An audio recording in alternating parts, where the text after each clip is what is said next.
Bé, mireu el que tenim avui aquí. Tenim uns llibres que tenen una història, perquè ja només veient les portades i veient l'olor, el color de les seves pàgines, aquí tinc a les mans Vida privada de Josep Maria de Sagarra, i és que el 27 de setembre es commemoren els 50 anys de la mort de Josep Maria de Sagarra, un dels escriptors més fecunds de la literatura catalana.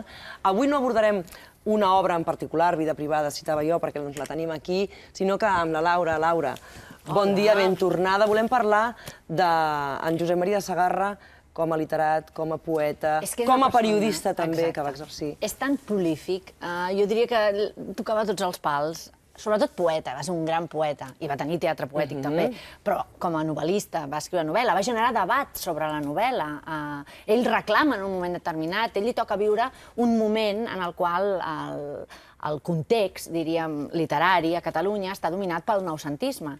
I aleshores ell fa una reclamació pública, demana novel·les, demana als novel·listes en exercici que escriguin. I aleshores això va generar una polèmica, perquè, evidentment, Pla va entrar a l'atac, aleshores Carles Riba també va fer una conferència sobre aquesta por a la novel·la que en principi ell havia dit. Ell és que fa una crida en un article en el qual diu: el públic català està demanant amb la boca oberta i amb uns crits desesperats que li donin novel·les. Aquest gran públic no és que sigui molt mirat, no és que sigui molt exigent, només demana que no l'ensopeixin. És un públic de bona fe, que estima les coses del país, i que si llegeix novel·les o històries forasteres és perquè aquí no en fem. Que si en féssim, se les empassaria com bresques. S'ha de vèncer la por d'escriure novel·la. Jo demano persones de bona voluntat que vulguin començar a escriure novel·les.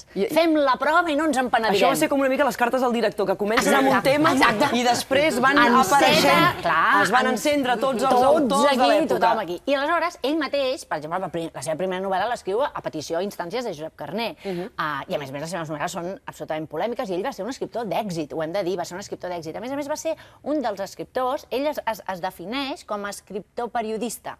O sigui, algú que també reclama l'exercici de la literatura en la columna, en l'aparició diària o setmanal o mensual a la premsa. I llavors jo crec que en aquest sentit també inaugura una determinada manera de fer.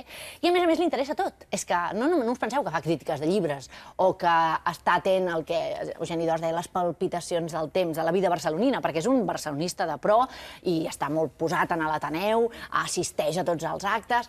Ell, a més, va ser corresponsal, va estar fora, va ser ambaixador, moltes coses, però li agrada la boxa, li agrada el futbol, per exemple. Sobre el Barça, en concret... Clar, és que t'anava a preguntar, sí, perquè és sensacional. Quina era la seva opinió del futbol d'aquella època? Té una vigència espectacular en moltes coses a Sagarra, perquè té un article que es diu Meditació blaugrana, per exemple, en el qual parla de la importància de la premsa esportiva. Imagina't si veiés el que tenim ara, no? I diu, l'esport ha saturat l'aire que respirem. Volem dir, això es nota, es comença a notar, imaginem-nos ara, no? I llavors diu, sobre el Barça, que és més que un club, diem, no? És el lema que diem del Barça, diu, el Barcelona és un club de futbol, però el Barcelona és alguna cosa més. Aquesta cosa que no podríem definir, però que vol dir tota la passió per les pedres que ens han vist néixer. Una passió fisiològica, brutal, més forta que tot. Ell ja parla del Barça en termes de senyers, molt destacats, però és que, a més, ho toca tot. Per exemple, la llengua. Parlo de la vigència de Sagarra, però és que té un article que es diu Els ultratges a la llengua, que malauradament hem de dir, no ha perdut tampoc vigència. Fixeu-vos com comença l'article. Vet aquí una vegada que hi havia en aquest món de llàstimes i misèries dues nacions, que l'una feia el paper d'opressora i l'altra d'oprimida. Ens hem situat ràpidament.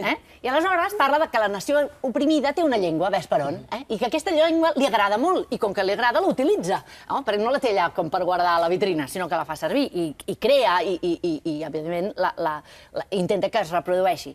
I aleshores diu que aquests pobres naturals, tracta com si fóssim indígenes, de la nació oprimida, estaven tan satisfets de la seva llengua que a cada moment despertaven les ires de la nació opressora, la qual, si hagués pogut tallar d'arrel la famosa llengua, ho hauria fet. O sigui, que és vigent en molts d'aquests articles perquè té una prosa fresca, una prosa que arriba, que a més, com us deia, toca tots els pals, perquè no podríem parlar de Segarra només novel·lista o només poeta. Cançons que han musicat, per exemple, cantautors com Lluís Llach. Lluís Llach ha musicat les famoses Vinyes Verdes, Vora el mar, no sé si s'està sentint, És un poema que és com una fotografia, no? Estem veient les vinyes i és com una petita miniatura que ell ens va explicant.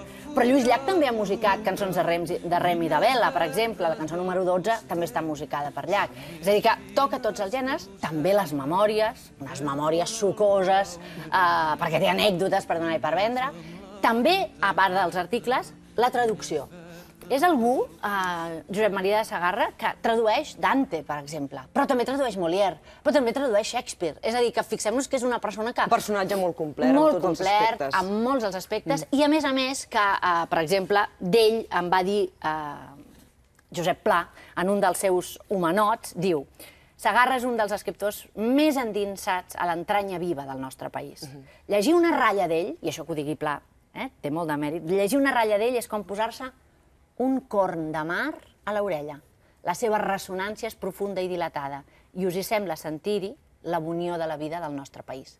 Fixeu-vos que és com haver captat una manera de fer molt emblemàtica, que és efectivament la de Segarra. I fins i tot parlant de poesia, quan el poema de Nadal de Josep Maria de Segarra, que l'havíem interpretat a l'escola, agafar la idea aquesta no serà tant. És una manera fantàstica d'introduir també els més petits en el món de la literatura.